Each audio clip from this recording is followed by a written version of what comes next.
have this kind of model versus that kind of model if you're trying to devise an optimal, functionally efficient approach. So that's the kind of framework that we want to pursue in this workshop, is to think about the questions of institutional design and institutional choice in a sort of more open and less, I think, emotional and political way, and a more based on how do we assess the properties of international institutions in different forms that are available. To do this, we have a very interesting multi-stakeholder panel of people who have been involved in these questions for a long time. We have Fiona Alexander, who's the Associate Administrator and Head of Office for International Affairs at the National Telecommunications and Information Administration in the U.S. Department of Commerce, here from Washington, D.C. To my immediate left, we have Jeanette Hoffman, who's a research fellow at the Social Science Research Center in Berlin and a longtime stalwart of the IGF process.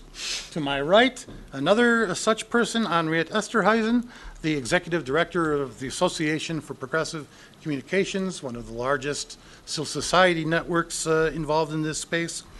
And we have over on my left here, Raul Echevarria. Raul is the Executive Director of LACNIC, the Internet Address Registry for Latin America and the Caribbean. He's based in Uruguay.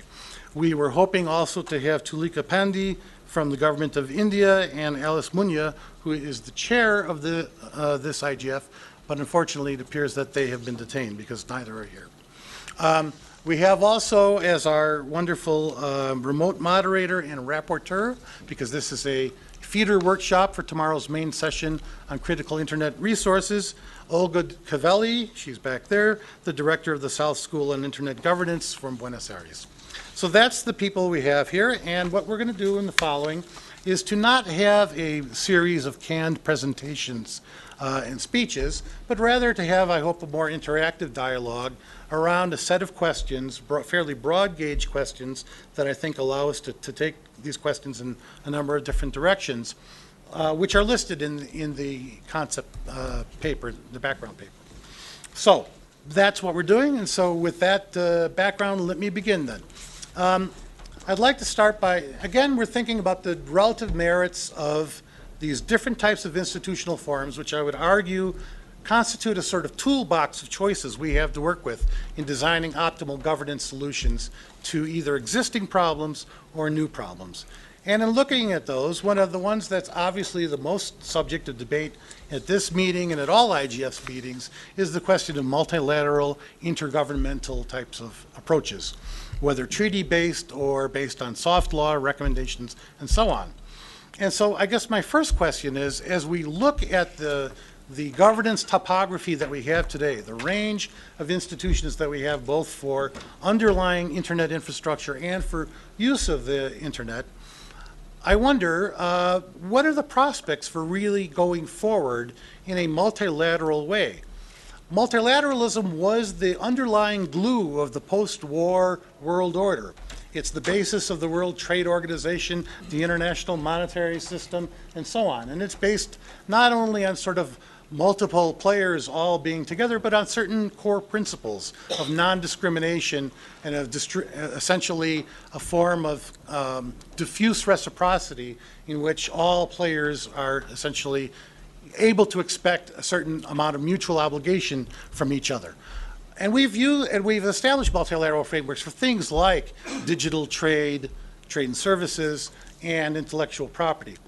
But people are proposing lots of new approaches, new multilateral models. And I wonder, do we see that as an efficacious approach in the current context where it seems now things have gotten much more complex, the range of stakeholders involved is much more diverse, the interests of the players are much more diverse. So that in that context then, what are the benefits of a multilateral intergovernmental approach? What are the prospects? Do we see that as a realistic and logical approach to the kinds of emerging internet issues that we have today? I wonder if I could open that up to the floor and see if any of our speakers have some thoughts about the current state or prospects of multilateralism with respect to these issues. And actually, Bertrand, since you're here and we've lost Tulika and Alice because they're busy, I would certainly invite you at any time to offer your thoughts as well. Bertrand de la Chapelle from the ICANN board, and also a loquacious thinker on institutional forms in global internet governance. So I throw it open to the floor. Multilateralism, where are we now? What are its prospects? Do we see it as offering good, solid base for going forward with new issues? Anyone? Somebody has to start. Okay, I'll jump in. I think, you ask lots of questions, and I think the challenging thing about questions around institutional arrangements is that there are more questions than there are answers. But I'll just throw in something in relation to your question. I think there is a space for multilateral decision-making process, and I'll just mention, for example, human rights. Human rights violations on the internet, I think, could and should be addressed by the existing established mechanisms that exist at national levels, and then at regional levels, and at the global level. So I think that the complexity of internet governance is that it governs so much, and it governs what happens online and offline and how they interrelate with one another. But I think here definitely there is an example, because when you look at human rights and how human rights frameworks and treaties work, it's states that are held accountable by existing agreed international frameworks to protect the rights of individuals. And I think that's a very important accountability. We want to be able to hold states accountable, and therefore there do need to be some multilateral frameworks where they make those agreements. I think how you engage with them and how you influence them to act in the public interest and fulfill that accountability to protecting the rights of individuals then requires a more nuanced thinking about how you engage with a multilateral system in a multi-stakeholder manner. Does that qualify as an answer? It does, but then it also leads to a follow-up. If you say that if you hold up human rights as a primary example of where multilateralism has a vibrant future in internet governance, to what extent would you say international human rights regime of today is actually effective in shaping and playing a central role in internet governance? I mean, can we say that this is a strong and effective mechanism? I think it's not, but I think we haven't started using it. And I think, I think we need to explore that and try and make it work. And then we can say whether it works or not. Raul, did you have a comment? Yes, first comment is that it's too early to say if the Human Rights Council is something that will be successful because it's very new. But it is an agreement for creating a new body, and even if we think what I think is not the case, but even if we consider the possibility that it's possible to get an agreement, the implementation of those bodies takes a long time after that. So probably we will.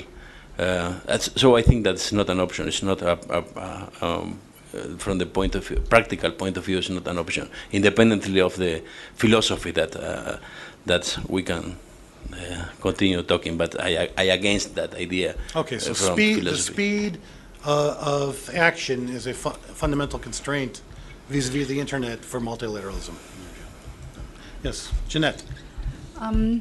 While I agree with Henriette that in theory intergovernmental arrangements are supposed to be more accountable than, say, private forms of regulation, I would say from a civil society point of view, they imply really long chains of legitimacy. For those affected by such agreements, it's never really clear who said what and agreed on what for what reasons. And there's also very little room for influencing such procedures. So they are not very accountable when it comes to the process of agreeing on such frameworks. And for that reason, considering how difficult it is to enforce such agreements, I'm not sure that is something I would recommend when we think about global problems we want to solve in common.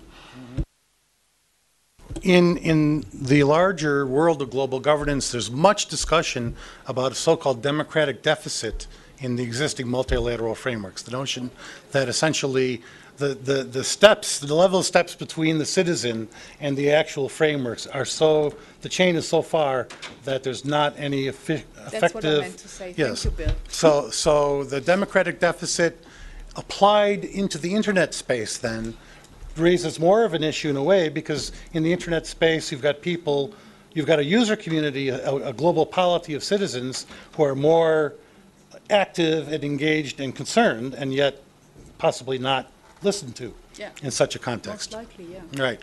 Okay. Yes, Raul. Fiona. So I think the idea of multilateral institutions as an institution going away is probably not going to happen anytime soon. I don't think things tend to end. But the idea of how you handle internet issues, what we've been doing in the United States for a long time, and I can speak to what we're doing domestically, is we're not saying there's not a role for government, but the role from government in our perspective is much more of a convener role. And even with some of what we're doing domestically on privacy, we're suggesting we have baseline privacy legislation to establish a consumer bill of rights, then have multi-stakeholder codes of conduct, and then the FTC, which is our Federal Trade Commission, would then enforce that once companies subscribe to them. So even domestically, I think our position in the U.S. is that purely governmental solutions aren't really the best way to deal with internet policy. And I think for us that then lends itself to our international position, which is, we just have concerns about, as it's pretty well known, about dealing with these issues strictly in a multilateral framework. So, I mean, it's just, it's slow, it's bureaucratic, other folks aren't involved. And honestly, by the time governments collectively figure out what we're going to do and can agree, it's 2 years later and the technology has moved on. So I'm not sure that these institutions are structured and well, as your point Raul was making, can keep up with what's happening.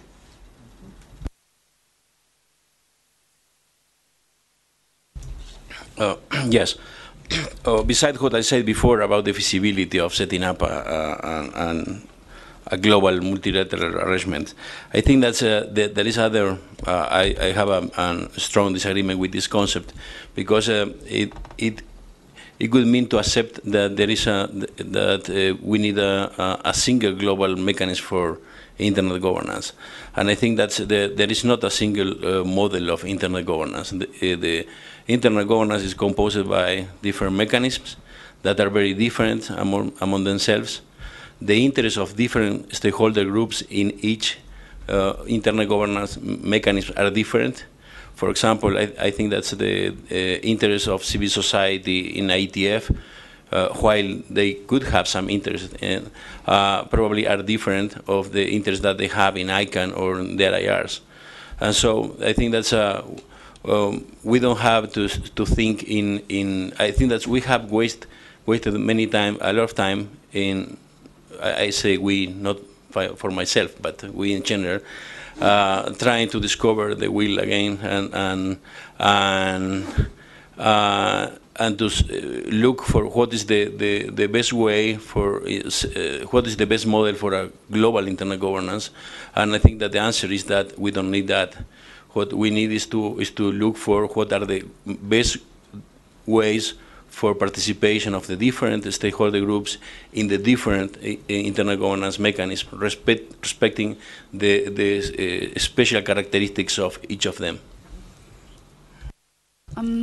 Perhaps the strict distinction between multilateral or intergovernmental and multi-stakeholder arrangements is a bit misleading to begin with.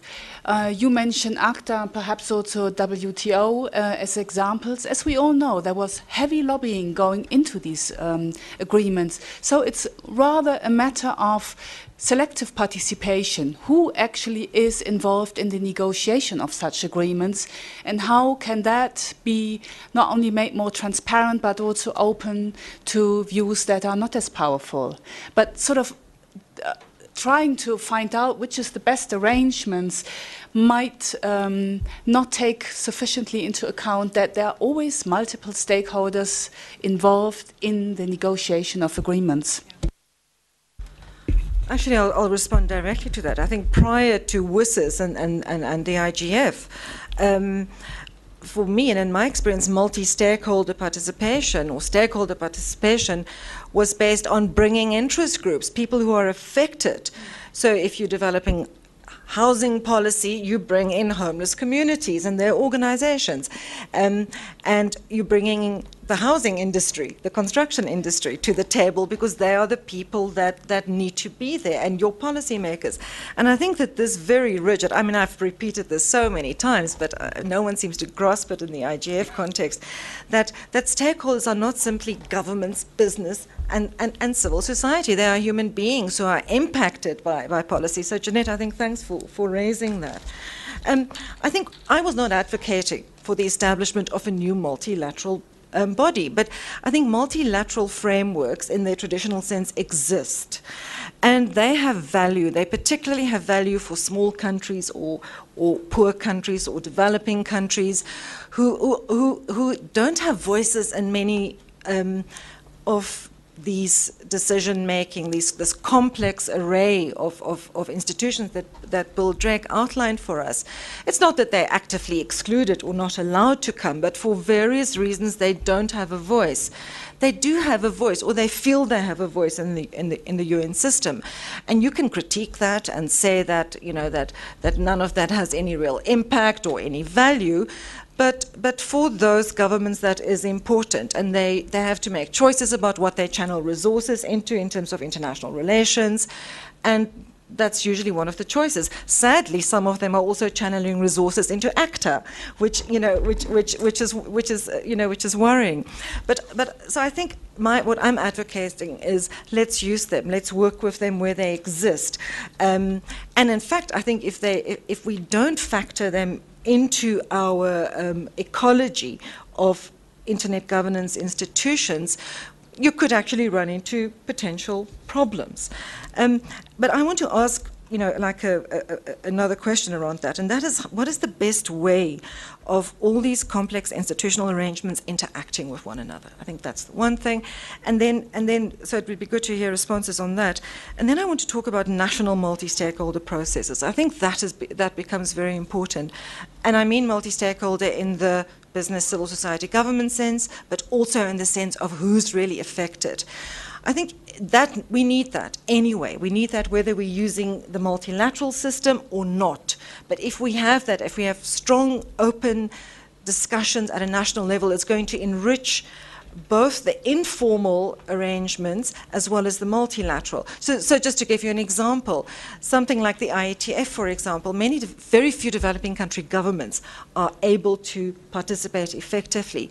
But if I take my country, South Africa, for example, we have some really sharp developers and engineers and people who actually do follow the IGF. So can't we at a national level find a way of bringing them into the discussion? They can carry on being in the IGF at their sort of geeky level, but come into a national policy space and share and listen. So that's one thing I think we can explore more. And then I think the issue of accountability and transparency and participation, which I think Rahul was mentioning, and you as well, I think that is an important area for us to invest in. And I mean, that is why Council of Europe is working on this, and APC, the Code of Transparency and Access to Information. I think whatever form of governance affects the internet, being able to check it, to measure it, and critique it, and assess its impact becomes very important. But it also becomes costly. Thank you. That's very interesting. I want to return later to the question of how they interact, because I actually asked a question about that. It's on the agenda, and also the transparency bit. I want to return to something Rahul said, because one of the dominant discourses throughout, hello, welcome.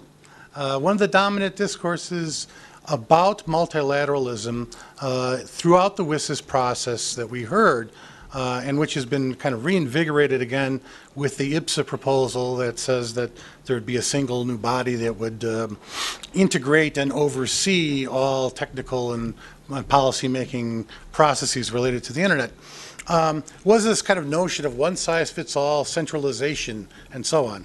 And obviously, given the distributed topography of functions and institutions, that's not very logical. But I wonder about something else. And this is the notion, many people have put forward the argument that okay, you probably couldn't have a multilateral framework that went into detail and managed effectively all those areas. But you could have a framework of general principles, a framework convention. This idea has floated around again and again of broad principles that would somehow inform all these other activities. One of the questions I wonder about with that, though, is since one of the core aspects of multilateralism always has been this notion that not just that there's many participants, but that there's a commitment to diffuse distribution of benefits, a diffuse reciprocity, where everybody's kinds of views are being sort of mutually accommodated in some way. Could you have, in the case of the internet, such an agreement on high-level principles when the differences among major states are so strong, even at the level of principles? This is what I'm just wondering about, if anybody has any thoughts on that. Jeanette apparently does. I think one should not reinvent the wheel here. For example, in the UK, you had for a while this fashion about principle-based regulation, and it completely blew apart during the financial crisis. Principle-based regulation was the idea that private sector and governments form some form of consensus, and that this would allow the financial sector to self-regulate to some degree, and the governments do a what they call light touch regulation, sort of basically leave them alone as long as nothing bad happened. It simply didn't work. So I think it sounds nice with this framework of principles, but one needs to ask what we do expect from that. One could say that a framework that is accepted by all stakeholders could, as the economists would say, lower transaction costs. But that would mean it does, in fact, regulate something, these principles. But I'm not really sure what it would achieve. That's more or less a question I asked in a session yesterday on principles. I just, before I recognize you, Fiona, want to welcome to the table Alice Munya, who's the chair of the Kenya Internet Governance Steering Committee, and also our host here from the Kenyan government. And whenever you want to jump in, we're doing sort of free form, a discussion around that background paper that I sent, which I can hand to you if you don't have it handy. The questions are on there. So we're talking about multilateralism and its future in this context. Fiona. So I think your question really was, it wasn't sort of multi-stakeholder principles, it was multilateral frameworks. Right, so it's the idea of 192 governments, or a subset of that, getting together and agreeing, even at a, I don't see how you would ever get governments, 192, 193, I guess now, with the new country, to agree, even at the top level, on some of these issues. I'm not optimistic that that would happen, actually. People are already raising their hands, and that's fine. You know, we're a small enough group, and I'm willing to make this interactive. So I will give preference to the people on the panel when they raise their hand on a topic. But if there's people in the audience who want to get in urgently on something, I'll invite you to do so and give your name first, and please be concise. But still, on this point, we had Raul. Do you have something? Yes. When we discuss about multilateral arrangements, sorry for my voice, it's because the source of the discussion when we discuss about multilateral arrangements is the participation of governments, because the rest of the people here don't, in fact, don't need the creation of an organization like this one, like I want that, a multilateral arrangement.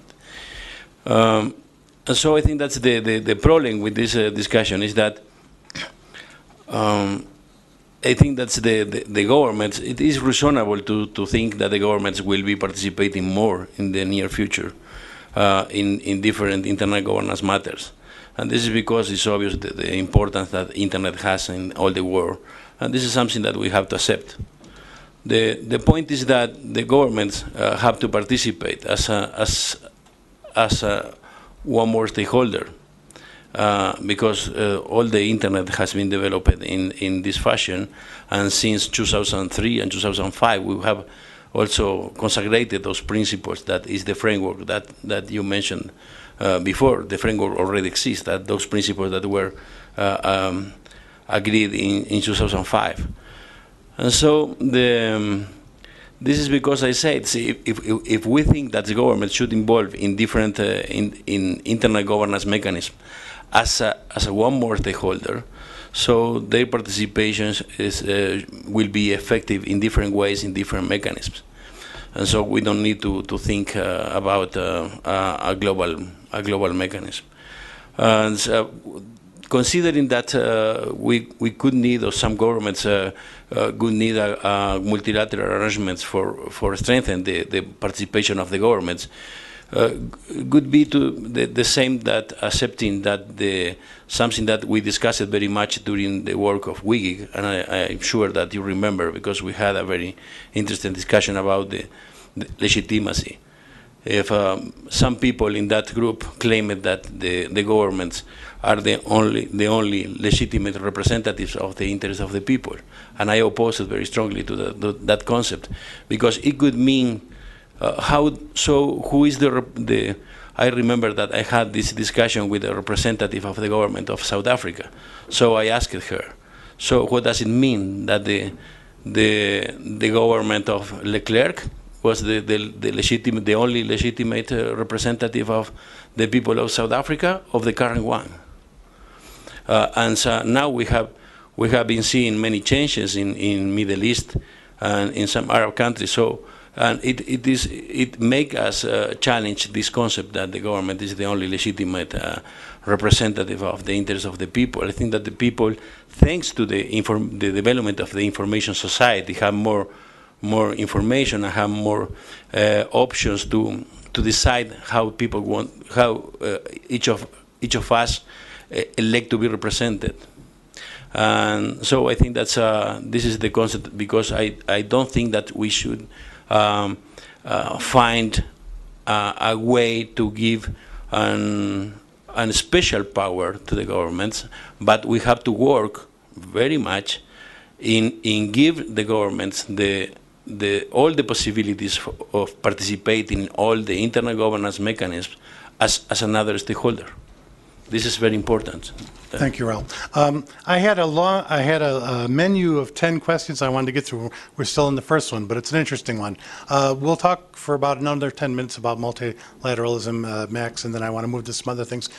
Before I recognize others, I just want to raise this interesting point in what was said. I wonder how the government people on this panel feel about governments as another stakeholder. I think that's a new and interesting concept. Anybody else on the panel got a quick one on this point? And otherwise, I'll go to the audience. Okay. Yes, John. I agree with you completely, Rahul, that I think governments make claims to legitimate, effective representation of their citizens, which are rarely true. Sometimes it's true. It depends on the particular process. So I agree with you. But I think at the same time, where it becomes more complicated is if, as a citizen, you want to hold someone accountable for, let's say, the violation of your rights, who do you go to? And I think in the internet environment, we actually go to multiple actors. So I think the issue of accountability, we don't talk about it enough in internet governance. And I think the accountability arrangements are very unclear. They're actually fairly clear in relation to governments. They might not always work, but there is an accountability relationship there that is established. So I think when governments make that claim, remember, it's also because they believe that they can be held accountable. In practice, of course, it's more complex than that, but I don't think we can ignore the accountability link. Okay, if I can just I wanted to get a couple of people from the audience who would raise their hand. Is that okay? So we had Willie, Juan, and Olga. Did you have somebody on remote? Or you were raising your hand. Okay. Willie and Juan, just introduce yourself, and if you can be brief and concise, and then we'll move on to a next topic that's related to this. Yeah, Willie Curry from the South African regulator. Just wanted to make a comment in this issue around principles or frameworks and the IBSA recommendations. And I think that what I think needs to be seen, apart from the furore around the particular proposal coming out of the IBSA, is that it's an attempt to voice or engage with internet governance issues probably for the first time. And what I think needs to be recognized within that is that perhaps it was unfortunate to pick the hot button structural issue as opposed to say what are the principles which 3 significant developing country democracies think are important with regard to internet governance. And perhaps that can still be recuperated and be developed because my perception of the South African government is that there's actually no one in the government who has any idea what internet governance is at a substantial level.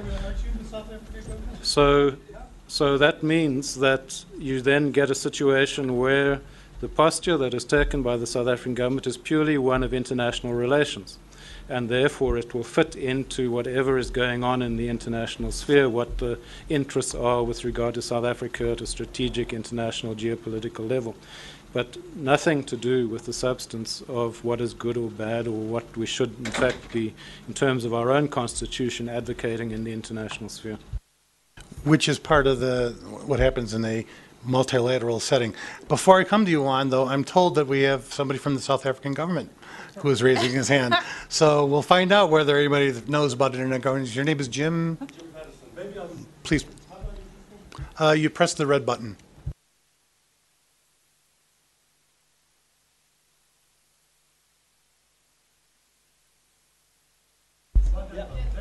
Thank you.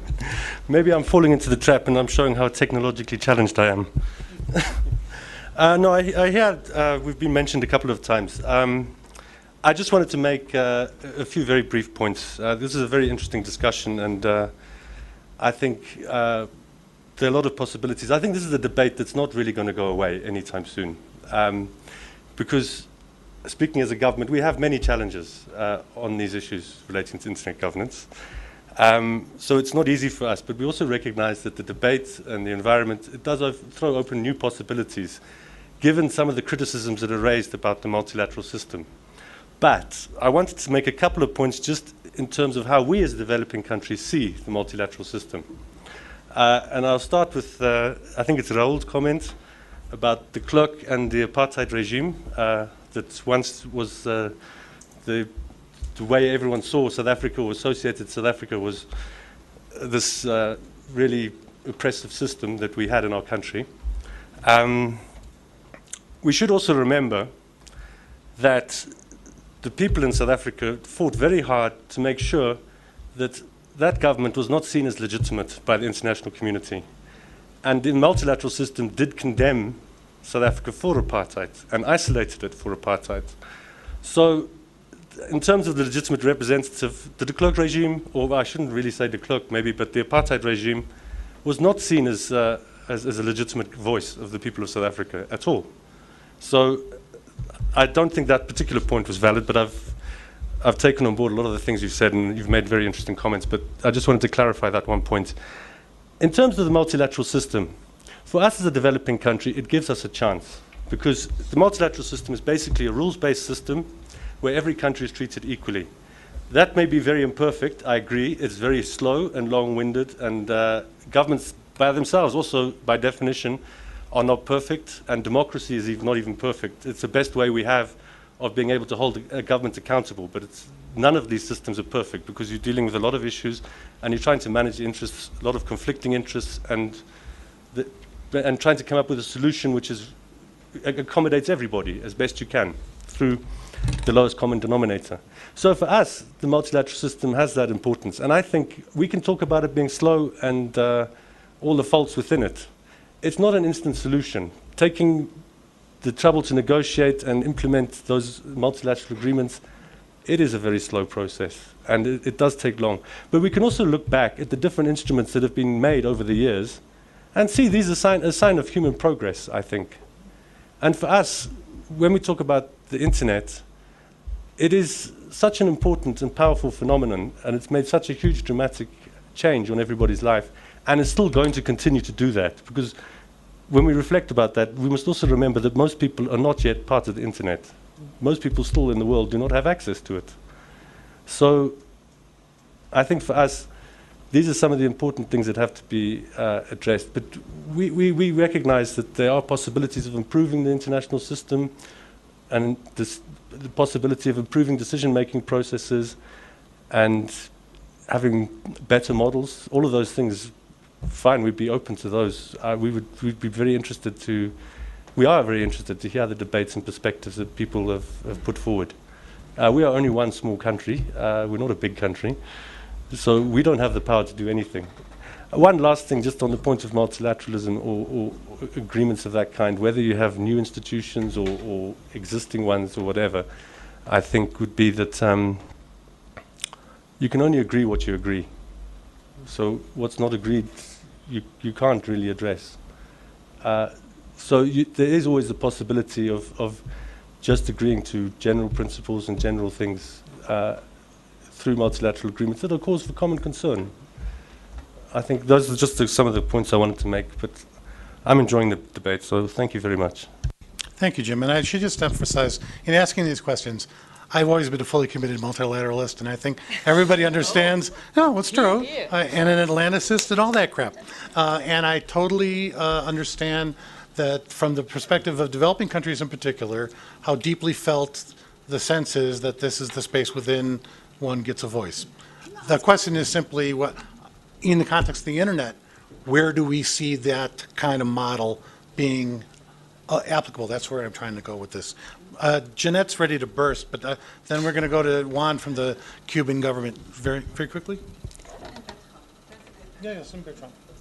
I was just wanting to ask, isn't this every country one vote, a principle that exists on paper, but in practice it's undermined all the time? Think of TRIPS, for example. What role did developing countries really have in the shaping of that agreement? That's called minilateralism within multilateralism. Okay. So we come to that later. That's the reality of it. Okay, Juan, say who you are, please. Thank you, Bill. I'm Juan Fernandez from the government of Cuba, but please, can you allow me to speak in my capacity of, not of government, but as a university professor, in the same capacity that I was member of WIGIC, in the place where I met all of you, and we began this discussion some years ago. So if you allow me, I'm going to address the subject of this whole workshop, of which institutional framework is more suitable or adequate regarding, very important, regarding internet governance. For that, I will begin with the topic of internet governance, because as Raul said, and it's a very complex system. Like, for instance, to put the analogy, because this is one of the subjects that I teach in the university, you know, is science, technology, and society. The innovation systems in the countries, there have been many models, but the number of actors and participants in the innovation process is so complex that the up-to-date model is called ecosystems, innovation ecosystem. For instance, the author that is in the official institution in the United States are using the concept of innovation ecosystems because that recognize the multiplicity of actors and processes that sometimes it's impossible to really get the links, but any tweak or change in one part can have concept. So that model of biologic ecosystem is translated to this system. Sometimes this word has been used. I think Henriette today mentioned the word ecosystem when she talked. But we have to be very conscious that that selection of ecosystem, it's a reflection of the complexity of the system. Because as Raul said, the internet governance is not carried out in one institution or two or three, in multiplicity right now, but maybe in the future with new technologies, digital television or many other devices, and it would go to space, it will continue growing. So to repeat and to summarize my view in these discussions of what institutional framework is suitable for internet governance, if you put a list and said A, multilateral agreement, B, minilateral, C, multi-stakeholder, you know, the answer is all of above. Sure. Thank you. Absolutely. And it's in that context then I'm asking about the one piece. But yes, we're recognizing all of them. Bertrand.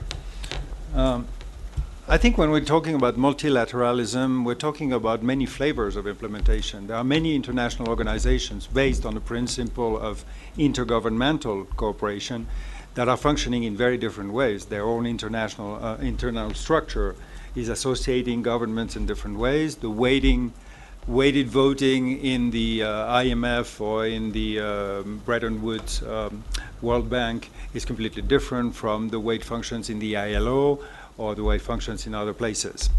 Likewise, as I've repeated very often, I do not believe there is a multi-stakeholder model. I think there is a multi-stakeholder approach and a multi-stakeholder principles that have many modes of implementation. Beyond that, it turns out nonetheless that the main mental shift that we are making is basically about two funding principles. The funding principle of the intergovernmental multilateral system is the notion that it is a society of nation states, that the governments are the only international actors interacting in this respect, and that they indeed have a monopoly of representation of their citizens in those discussions. That's the fundamental element, and as was said before, we're reaching a point where on many issues that are growing and growing, we reach the limit of the accountability chain between the citizens and the representative in a system. The second principle that is underlying the multi-stakeholder approach is a very radical principle when you formulate it clearly, which is the right of any individual to participate in an appropriate manner in the governance processes dealing with the issues that he has a stake in. This is an incredibly powerful principle and formulation. Now that doesn't mean, as has been said so far, that it is one model replacing the others. I think one of the outcomes of this discussion that could be very useful to socialize is that it is a combination of tools. Institutions are tools to accomplish a certain goal. And in particular, when we're talking about internet governance, like any governance system, be they national, be they multilateral, be they multi-stakeholder, there are 5 stages.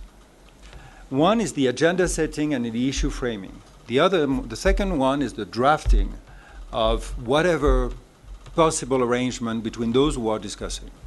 The third one is the moment where there's a validation by a superior entity that gives force to the document that has been drafted. And then you get into the whole implementation phase, and then the enforcement and monitoring. The multilateral system is basically transposing what you have at the national level, which is all those 5 stages are done exclusively by dedicated representatives to do this. In that case, exclusively governmental representatives.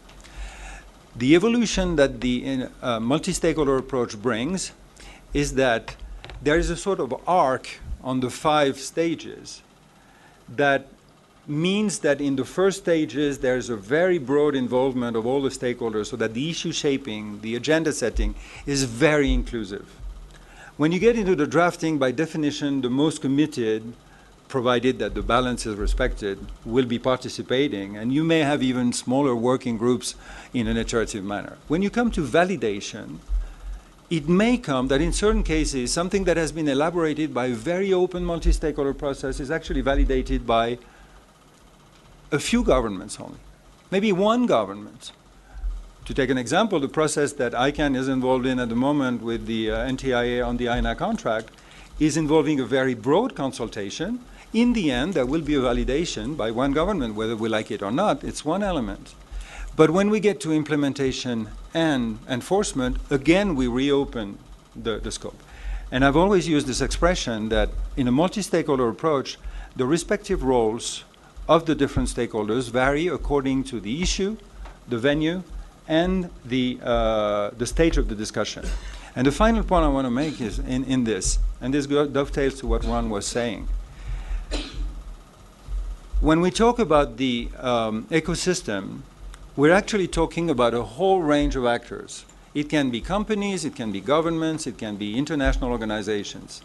Each of those organizations have, as I sometimes explain, their own internal governance framework, their constitutions, their bylaws, their treaty or arrangements.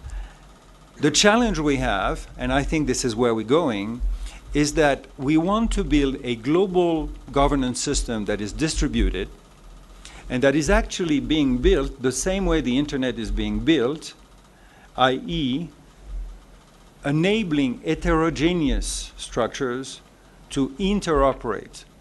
The HTTP HTML protocol, IP protocol has enabled hundreds of thousands of heterogeneous networks to interoperate without changing their own structure into a global network. Likewise, the HTML HTTP protocol has enabled billions of databases built on Oracle, SQL, or whatever to interoperate in one single web.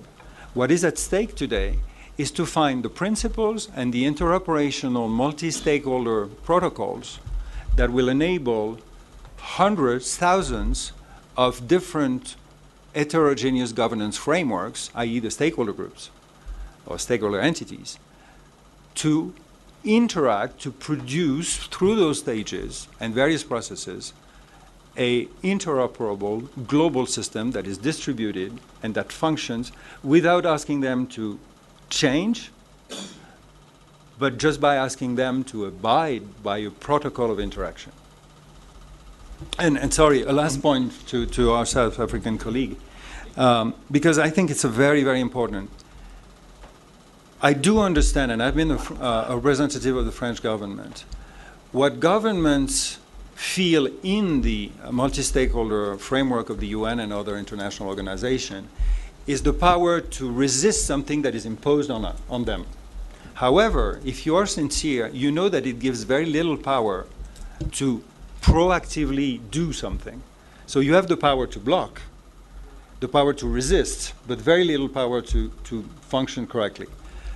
I believe, I may be wrong and I may be proven wrong, I believe that actually expanding the multi-stakeholder approach and opening it up and having governments in their different instances to actively participate is re-empowering them. It's giving them the capacity to actually influence even a very small country with a good representative that knows what he's talking about can have a tremendous impact, much more than in any international body where usually they have the capacity to object, but not to drive. Thank you, Bertrand. It was very interesting. You went pretty far into multi-stakeholders, and when I'm trying to finish multilateral, but that's fine. There's close synergies in terms of the questions here. I would like to, and again, emphasizing, the question is not one size fits all. We're recognizing there's an ecosystem. We're recognizing there's a distributed architecture. We're asking which tools from the box seem most appropriate for which types of problems, okay?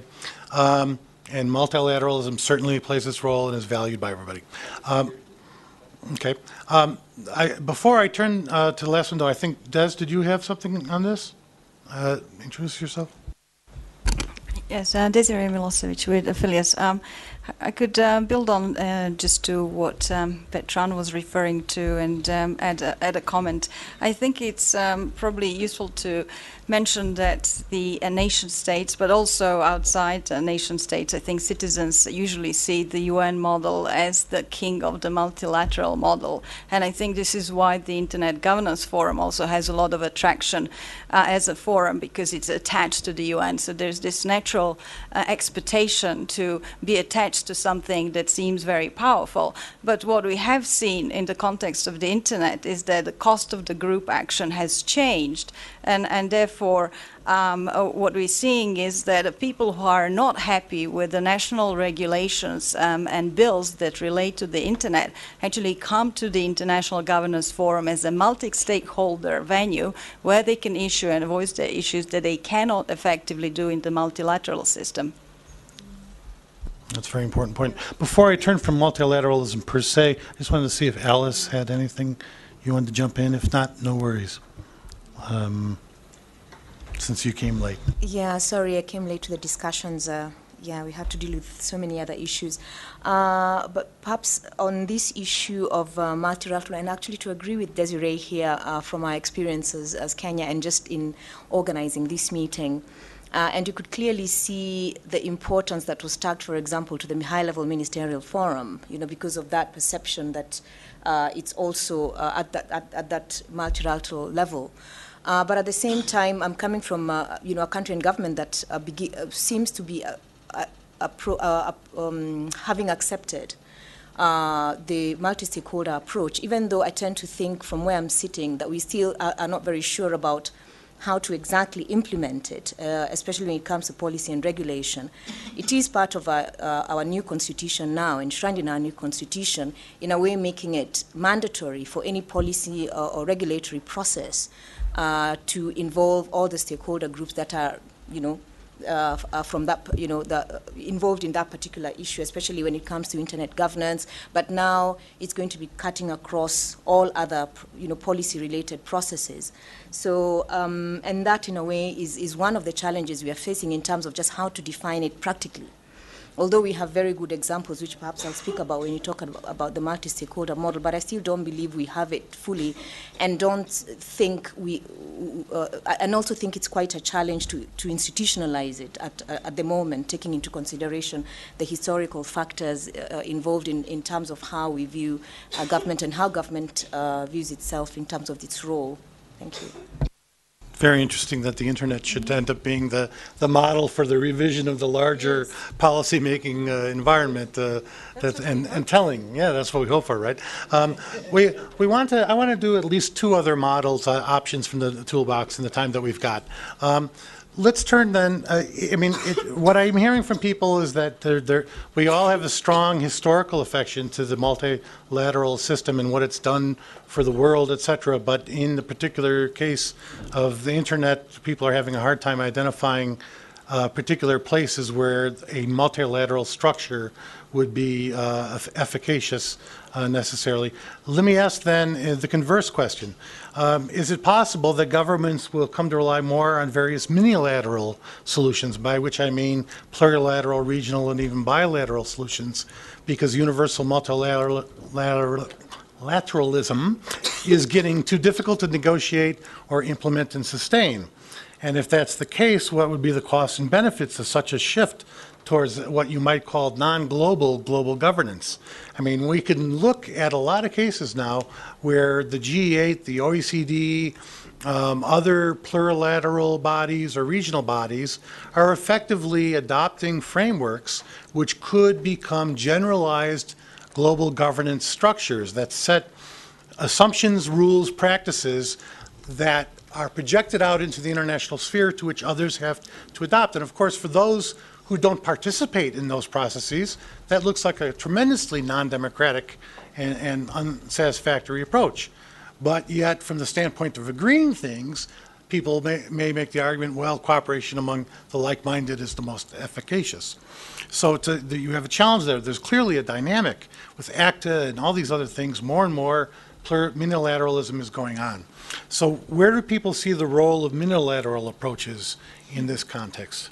Anybody on the panel have a thought on this one? Raul. Thank you, Bill. If you give me 1 minute, I want to clarify something to the colleague from South Africa. I think that's more or less, maybe I didn't express myself very well, but what you said is exactly the same that I wanted to say. That not for being a government, not necessarily is the government is legitimate. Probably I didn't use well my words, but this is exactly what you say. So there is not a point of disagreement, and I think that's there is room for what you say, minilateral agreements. In fact, we are seeing that it is happening, and some governments are looking for agreements with the governments of countries that they think are similar to them. Sometimes they are because the geographic proximity, but other times because the size of the country or the economy, of culture, many different reasons. So I see a room for this kind of agreements. I don't think that they would be the most important pieces in the global in the total of the internet governance mechanism. But I think that yes, the short answer is yes. There is room for that. Room where? Give an example. I think that's that. For example, in security, there is the European Convention in cybersecurity has been an example, and many countries from outside of Europe are signing, endorsing this agreement. So this is an example. This is something that exists. We cannot ignore. Maybe even in those minilateral agreements or just a group of countries agreements, I think that it would be very important also to introduce the multi-stakeholder concept, because the other components of the society have also the right to participate. But it is a matter of fact that this kind of mechanism exists, and they have a place in the system. Okay. Others, Fiona, and then Andrea. Yeah, so I don't want to disrupt the flow of the session too much, or the panel, but I feel like there's this false choice between multilateralism and multi-stakeholderism, and it kind of comes. But there's this flow that keeps coming through, and people say that's not what we're saying, because even in the concept of a multi-stakeholder model, there is a role for governments. Otherwise, the multi-stakeholder model is not legitimate. And in the context of ICANN, you have a governmental advisory committee, and it's not multilateral in the sense that there's a treaty, but it's a collective action of governments. I mean, Alice is the one here that participates most recently. But so the idea that minilateralism is the same kind of thing. I mean, the OECD discussion and the OECD principles, while it's in the framework of the OECD, there were multiple stakeholders involved. And, I think it's natural for people that have similar problems or similar constructs for the Americas to get together because we have existing institutions and have conversations. But this idea that somehow, because you have a discussion in a multilateral framework or a minilateral framework, I just feel like there's this false choice we're making. I mean, the choice really is it multilateral or is it no government? Is it complete industry self-regulation versus complete government?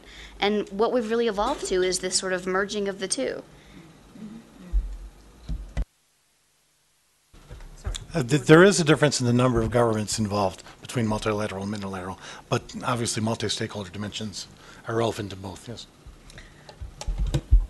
I think that's very well put, Fiona. Excuse me. I think that the principles of participation and transparency should apply equally to these different forms of government. At the same time, I think minilateral processes there are risks, and I think one of the risks is limited transparency, and another risk is that you could have a minilateral agreement, and I'm sorry to keep harping on ACTA, but it is one that we feel strongly about, where governments, developing country governments who have not had a national multi-stakeholder process around that issue, end up making an agreement, sometimes I think quite unintentionally, that could have very negative impacts for access to knowledge, for example, and their citizens have not been part of that process.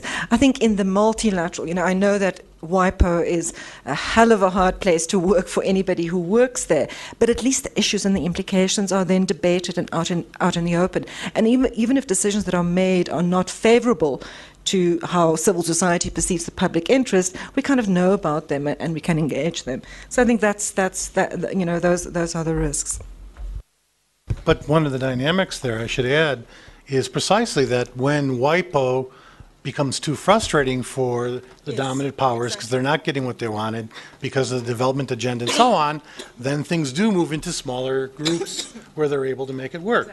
And we see this kind of pattern again and again in trade as well. When the WTO process stops moving forward, you get governments making unilateral deals all the time. It's a standard kind of reaction. And in fact, the possibility of the unilateral deal becomes a bargaining chit within the multilateral framework to try to compel people by saying, unless you guys come along with what we want, we're going to cut a deal without you.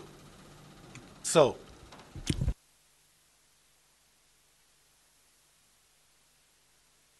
again, we're talking about sort of history and sort of, I mean, let's talk about the ITU. We prepare for ITU meetings, we prepare as regional groups. This is how the UN system works. When you all get together as stakeholder groups, you have LACNIC, you have ARIN. I mean, this is not specific to governmental structures that you have regional consultations or regional coordination. no. I think one other perhaps unintended side effect of intergovernmental arrangements generally is that they form a sort of hub around which civil society networks are emerging. The whole WSIS process that was so good in terms of creating a society network that cares about all sorts of aspects of information society. So there might be good aspects to it. Mm-hmm. I want to bring in Marilia from the audience. Could you say who you are, please? Hi. I just keep wondering that sometimes we seem to be more complacent with lack of multi-stakeholderisms on these unilateral agreements than what we are. We are more demanding on the global level, is what I mean. Then we are on these unilateral agreements, and there is a double standard there, and I don't think it really makes sense. You asked about the consequence of unilateral agreements, and I think that we in developing countries, we are seeing these consequences. ACTA is a good example, but it's an example that for us is a little bit in the future. But with the cybersecurity and the Budapest Convention, it's a good example for us. Like in Brazil, the Budapest Convention has served as a model to a Brazilian law that has been discussed with no participation from civil society, and it was really a draconian law. And even though some people agree with the convention, many civil society organizations have problems with it. And we don't think that a convention that has not been negotiated, in which we have not participated, should be served as a standard for developing countries. And this is a consequence of these unilateral agreements, because either you want it or not, the attraction of OECD, of United States, is too big. If you do a free trade agreement with another country, you insert these clauses, then how can a developing country or a smaller country be against it? So that is a different level of power there. But I do see a place for plurilateral and unilateral arrangements, if they are multi-stakeholder, which is to try to coordinate positions and bring the actors closer for them to be able to discuss things on the global level already with some degree of coordination, some degree of being on the same page. I think it may facilitate discussions on the global level. In the case you give, it's a kind of policy laundering in a way, isn't it? That you get something that the Brazilian government might have wanted to adopt domestically, but they have this Council of Europe thing that they can use as the basis for it, you know. Olga, did you have something? Yes, thank you very much, Bill. I would like to make a comment. I totally agree with Bertrand. Of course, he said it in a very, very nice way. He's a very good speaker, and he explains things in a very nice way. But I totally agree with what you said. And I think, and with many of the things that have been said, and being an advisor of the government of my country for 10 years so far, I think that the biggest challenge is the national coordination. Henriette said something very important. Sometimes things are signed and agreed without making bad consequences, and sometimes people that was involved in that moment didn't know that. They have not the information at that moment in hand to do a good decision. And I can tell you that the big challenge is to do a transparent and good national coordination, because if you have that, then that country can go with the tools in hand to do the right decision for the country. And that is extremely challenging because the people involved in politics and also diplomats, and this is why I have tried so much to train diplomats in technology, for example. I created in the Ministry of Foreign Affairs, in the career of diplomacy, technology professorship, because I think they have to know and understand. And I think this is a very complicated challenge because people change their roles, and when government changes, you don't find the same people. So for civil society and for other stakeholders who are not governments, that is the challenge in coordinating with the government. That's my comment from my experience in my country, being a multi-stakeholder person. Thank you. Thanks, Olga. And by the way, there's been no questions from the remote, I assume? Okay. I want to turn to one last question before we run out of time, but I want to briefly recognize, Desiree, were you waving before? Desiree and Bertrand, quickly. Yeah, what is your last part before I want to talk about the affirmation and commitments as a model. I see. Well, then I'll, if I may, intervene just briefly. And that is that when talking about multilateral and other institutions, before we go to ICANN and other institutions, I think Henriette might have mentioned like lack of transparency, and but also I wanted to mention a lack of participation in some institutional arrangements, and looking at some of the UN agencies like ITU, where it's not possible to participate as civil society, for example, as an academic. And I think we all see a problem with that, and the problems seem to be washed away by saying go and talk to your government and they'll include you on the list. And this is not the, you know, the open participation in development internet standards that is currently acceptable. So that's the comment I had. Thanks. Thanks for raising the topic of multilateralism. However, we need not equate multilateralism with universality. Not all intergovernmental organizations are universal, some are regional, and some are specifically focused on a topic. The second point is when we talk about minilateralism, we need to make a distinction between things that are negotiated in one of those existing not universal organizations, like OECD or regional, and things that are ad hoc on an issue topic set up for that purpose. Some of those minilateral efforts, as was mentioned in the OECD or even the Council of Europe, may be regional or only partially global, but some have actually introduced at least a significant portion of multi-stakeholder consultations. So again, there's no national contradiction between minilateral or non-universal frameworks and multi-stakeholder. Of course, the more there is a multi-stakeholder involvement, the better. But the point that I want to make that is the most important and that has not been mentioned is that especially when you have a ad hoc process that is not in a traditional structure, that is not open for whatever reason, or even if it is in a structure that is open, it is essential to take into account the impact that this regime can have on actors who are not participating.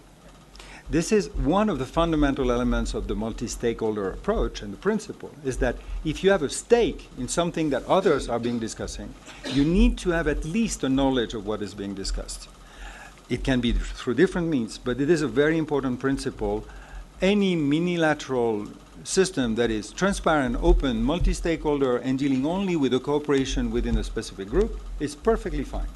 If it is closed, completely ad hoc, and non-interacting and having an impact on others, it's delicate. And a final point regarding Marilia, there are cases when indeed there is a replication capacity to be used as a model for something that has been negotiating among a small group of actors for their use with the capacity to replicate.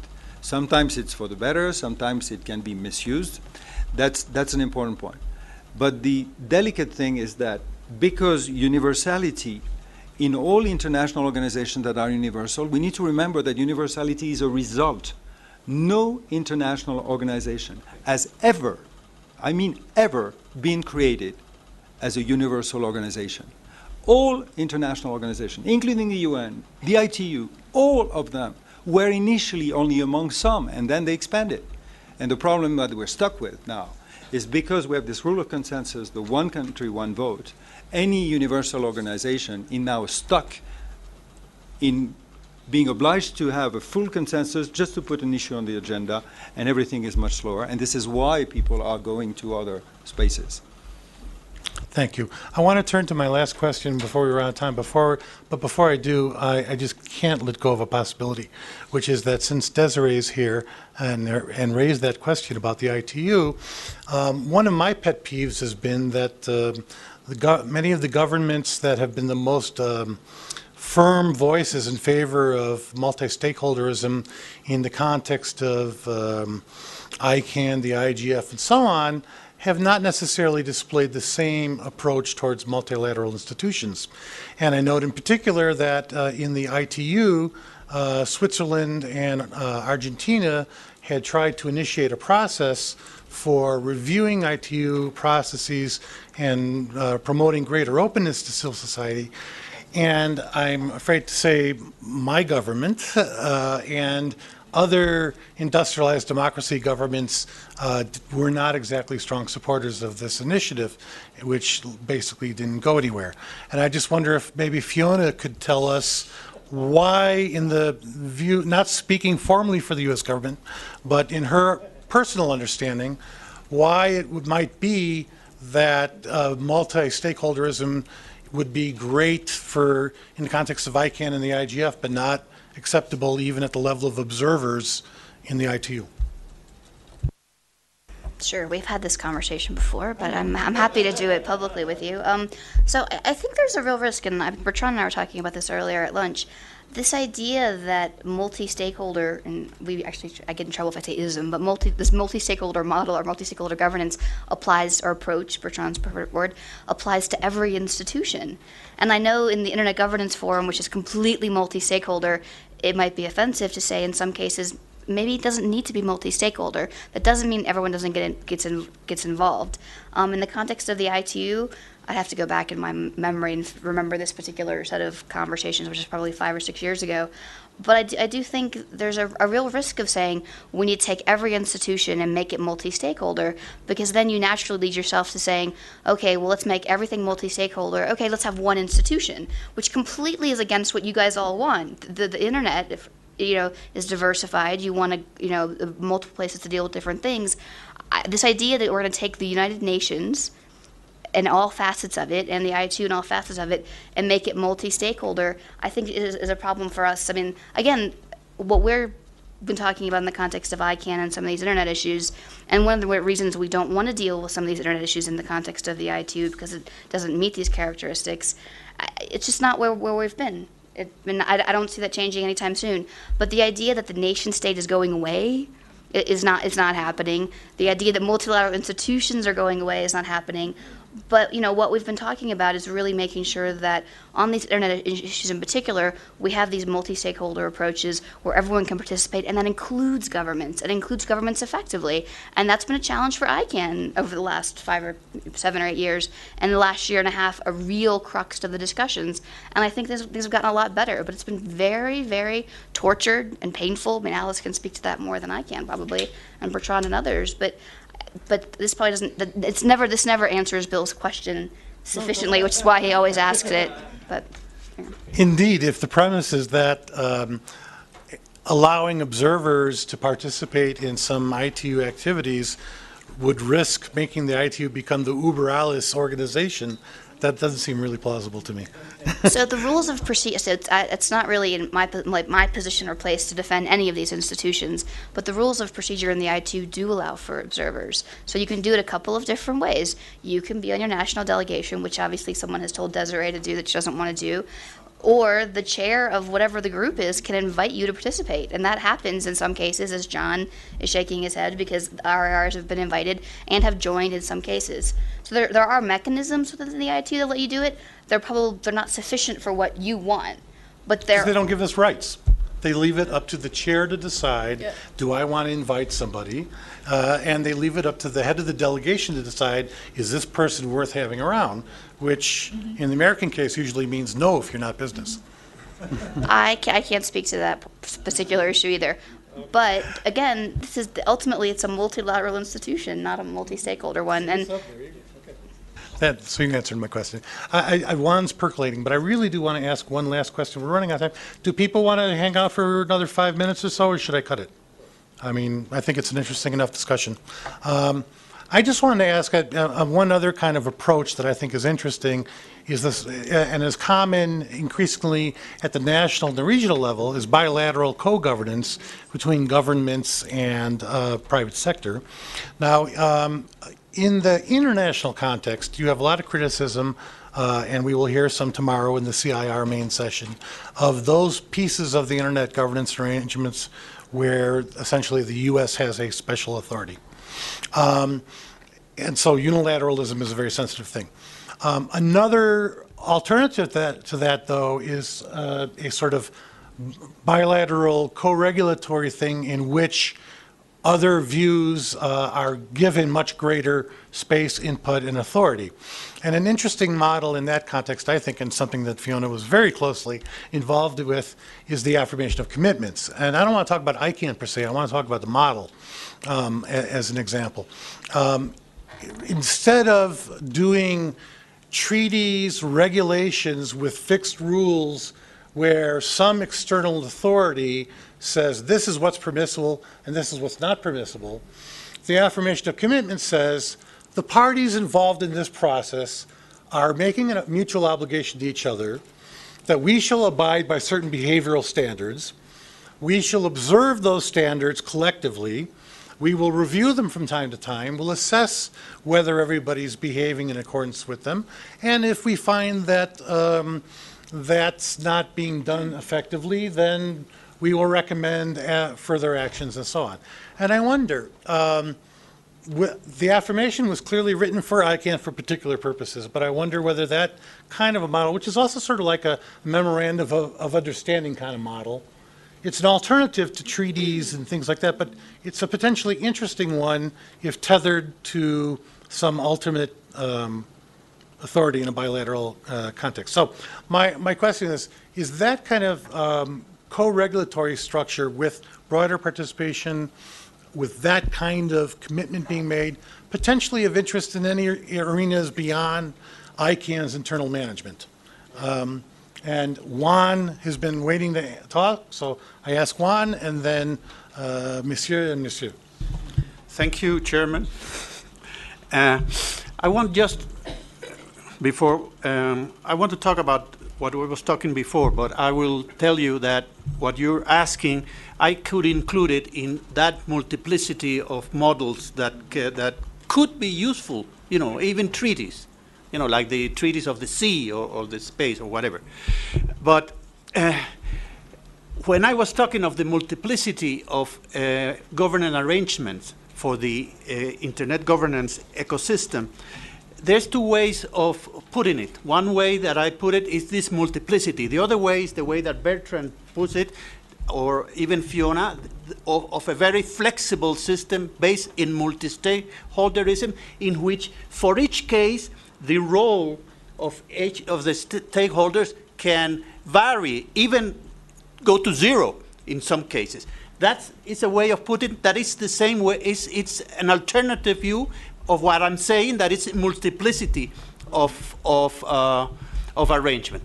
But then the question is, which arrangement is best for each of the parts of the ecosystem?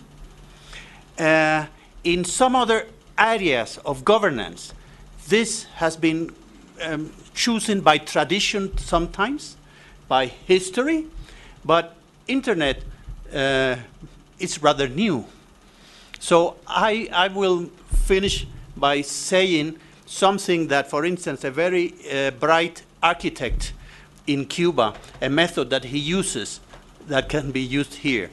This architect, he designs campuses, you know, in which you have several buildings with lawn between them. But he always has a problem that if he put a path, you know, a paved path between the buildings, sometimes people don't use those paved paths. They walk some other places, you know, in the grass, and then begin doing these things where the grass dies. So after that happened to him once, and then what he's doing, he makes the building, but he doesn't put any payways. And he waits a couple of months and see how the people move to one building and another, and then he builds the payways. I think that here we should follow more or less this same model. We should see how internet has been developed. In some of parts of the internet, some models have worked well. In some parts, the model need some tweaking, that it can be what, as Bertrand said, define the roles of stakeholders. And I insist that sometimes this definition of roles can be zero, and some including for government or including for other stakeholders. As it was said before, there's some parts of the internet governance that for me, I see that regardless what we talk here, we're always, government will have the last word. Like for instance, security aspect. Security aspect, government will always have, maybe not as an enforcer or maybe not, but as a regulation, you know, and maybe the private sector then will have to follow this guidelines or whatever. Maybe that's not a good example, but certainly you can find examples as the architect and see how the people move and then put the regulation on top. I actually think that's a wonderful parallel for a lot of the discussions we have, because I would argue that some of the proposals for changing internet governance are about, let's use the traditional paveways that we know whether or not they're actually being used, right? And the other, whereas you've got the other people saying, no, let's see where the institutions and the processes lead us, and then design mechanisms to manage those. I was going to come to you, but I'm going to do Raul and then Jeanette and Henriette and Fiona. Okay, so all the panelists, and then any other people from the audience, and Bertrand, you go last because you've spoken. Okay, thank you, Will. You asked about the affirmation of responsibility, and that's a good question. I think that it was a very innovative solution for finishing the relationship between the U.S. government and ICANN. I think it was very creative, and this is of course an example that could be used in other environments. The interesting thing is that the important thing is who exercised the oversight later, in order to be sure that those responsibilities are being taken in a good way or not. And so it could be good if we could speak, instead of speaking about oversight, we could speak about insight, because it's the oversight exercised by the stakeholders. So this is, in this context, this model of the affirmation of responsibilities is very good. If once the affirmation, those conditions are in place, the control is exercised by the own stakeholders. And in fact, the NRO has proposed a similar approach for the future of the IANA functions, the relationship between the U.S. government and ICANN in relation with IANA functions. Just for finishing, because I have to run to other workshop that started 10 minutes ago, and coming back to the title of the workshop, that it was institutional choice.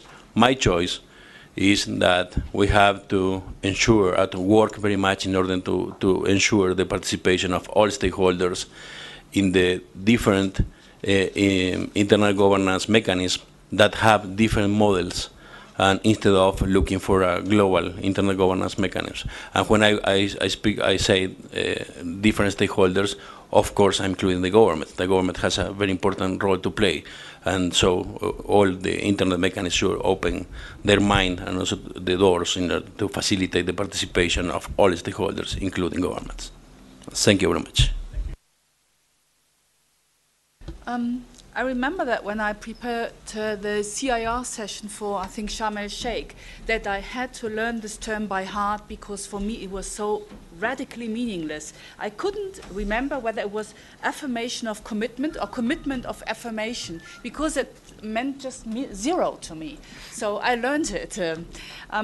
Still, I would say there might be some merit in it to the degree that it reflects and codifies existing institutions and practices, meaning there are certain rules that stakeholders have agreed upon, certain values, certain institutions and routines, and these affirmations can codify them. But when it comes to sort of trying to modify behavior, I think that is just not a good instrument. Mm-hmm. So if we want to modify behavior, we need other tools.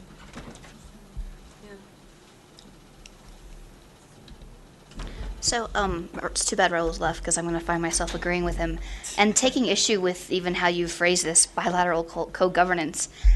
There's two parts to the affirmation of commitments. There's one which is sort of between the United States Department of Commerce and ICANN, you know, affirming, this is why it's called affirmation of commitments we've made in the past, but the important part of the affirmation of commitments is what ICANN commits to do through its own multi-stakeholder processes, which is to review and make sure it's executing its own way.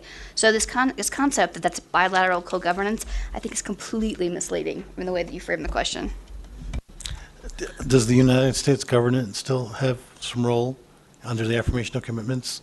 Sure, we're involved in one of the review teams. We're also participating in the other review teams, as are other members of the ICANN stakeholder community. And ICANN's committed to do certain things and make sure that people that are not directly involved in ICANN processes have a voice. And I think, again, there's no process that we have in place for any of these issues or any of these institutions that's perfect. No, but you have a special role. Okay. I think I agree. It's not a substitute for institutional reform if institutional reform is really needed, but I think it is a useful mechanism, and I think it can be used in different types of ways, in different types of contexts. I think, you know, if you look at for example, and maybe even more in partnership with the multilateral system as well. For example, impact assessment. Now, maybe every internet governance institution that has made commitments to increasing affordable access, lower pricing, and increase access to infrastructure, could have an affirmation of commitments amongst one another that they will, you know, measure progress in a particular way and are willing to be held accountable for that progress. Maybe the UN's partnership for measuring in the information society is kind of, you know, an instrument that can feed into that. I think it's also it can be used as in the ICANN one to ensure accountability and transparency and make common commitments to that. But I think there are other areas that it could be used by these different types of institutions, such as planning, such as budgeting, such as dealing with more equitable participation of developing countries or other groups that are currently, you know, not. So in some ways, I think perhaps the more specific and doable they are, the more and maybe not particularly long term, and using them. And I think the reviews, I think what's really good about them is that they create a very concrete framework for reviews to take place. And I think those reviews can then become very useful inputs into institutional reform that comes across as a solution to known problems rather than institutional reform that seems to be imposed. Thank you. We truly are running out of time because people are starting to show up for the next workshop. I want to ask quickly if Alice, if you have anything, and if nothing, I'm going to go to John, and then we're going to close it because we're kind of stretching everybody. Real quick, John Curran, President and CEO of AARON, regarding the affirmation of commitments, or actually more generically, the model that's represented by the affirmation of commitments. I'm also not sure I'd call it co-governance, but perhaps the attributes of that model that I guess are somewhat interesting and require a lot of thought for applicability are one, it's first visible. It's a visible model, and that's very important. Others can see that, and that's unique because it's something that you want to be able to know what that function is. Additionally, it defines a very specific function. It's an oversight function. And I think that's valuable. There are some occasions where problems that are insolvable become solvable if you define just one task. By defining the task as an oversight task and saying this provides a review and oversight role, it makes it more palatable to understand what the relationship is. It is not a complete authority relationship. It is only an oversight. We actually have a similar thing with respect to the relationship between the NRO, the 5 RIRs, and ICANN. ICANN provides an oversight role. And problems that would be potentially very difficult to resolve actually become a reasonable relationship when you define them between organizations with very specific duties and responsibilities. And I guess, so I would say, the things I would take away is the fact that it is an open model, people can see it, and in theory, I believe others could enter into a similar agreement. That's a possibility. Second, that it is a well-defined function. It's a class of agreement that potentially has other applicability if someone can find a place where it's useful. Thank you, John. So, Fiona, you may have birthed an entirely new form of cooperation without intending it, which is perhaps an interesting achievement. A very quick closing benediction from Monsieur Bertrand, and we're going to shut this session and get out of here. I want to say that the affirmation of commitment is actually a quite successful attempt at solving the main challenge we have to find instruments that are not treaties that can be signed by stakeholders of a different nature. And that, as a matter of fact, as an outcome of this discussion, is the first time that I make the connection between the expression in their respective roles with the notion of that affirmation of commitments are actually defining the respective roles for a specific topic. And I would strongly support what Raoul was saying. The value of those agreements is only when there is a built-in enforcement. That's all. When some of my international relations friends coming from political science say we've moved from the bipolar world of U.S. Soviet Union to the unipolar world of American hegemony to now a multipolar world, I say no, that's wrong. We moved to a heteropolar world. We moved to a world in which power is dispersed among not just nation states, but among major non-governmental actors, transnational firms, processes, networks, and so on as well. The affirmation of commitments model, because it allows for signatories by different types of players, could be an interesting model for a heteropolar world of the internet. Okay, obviously there's a lot more we could talk about here, but we've run way over time. I hope people enjoyed the conversation, and we will continue it going forward. No, I don't have 10 minutes. It's supposed to have ended at 4. It's 2:30 to 4. Right, it's 2:30 to 4, and then there's a break. So, everyone, thank you very much for participating. Hope you enjoyed it.